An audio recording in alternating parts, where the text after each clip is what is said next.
नमस्कार मित्रांनो, 1 एप्रिलपासून सुरू झालेल्या फायनान्शियल इयरमध्ये मी 10 लाख रुपये भांडवलात शेअर मार्केट इन्व्हेस्टमेंट आणि ट्रेडिंगची जर्नी सुरू केली. त्यापैकी 5 लाख रुपये मी ETF इन्व्हेस्टमेंट केले.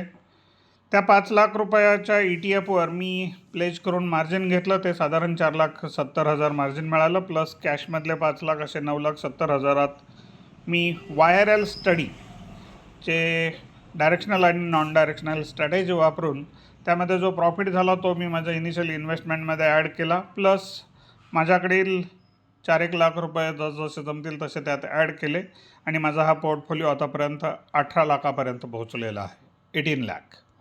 त्यासाठी मी अपस्टॉकचं डिमॅट अकाउंट आपल्यासमोर ओपन केलं आहे आणि पोझिशन सध्या माझा जो प्रॉफिट चालू आहे तो 30,000 रुपये आहे. होल्डिंगमध्ये 83,155 रुपये एवढा प्रॉफिट आहे. आणि P&L मी तुमच्यासमोर ओपन करून दाखवतो. ह्या फायनान्शियल इयरचं जे 4 महिने झाले तर त्याचं करंट FY आणि त्यामध्ये मी F&O सेगमेंट आपल्यासमोर फिल्टर करतो. ते 3,28,000. सो या सगळ्याची बेरीज 3,30,000 प्लस 30,000 प्लस 83,000 असं 4,43,000 होते.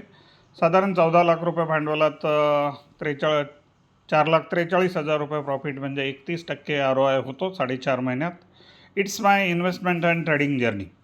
आपल्यालाही सविस्तर जाणून घ्यायचं असेल आणि ह्या पद्धतीनं आपल्याला फॉलो करायचं असेल तर आपण मला जरूर व्हॉट्सॲप करा. YRL डेमो माझा व्हॉट्सॲप नंबर आहे 93,593,99,77,5 आणि 99,75,76,36,96.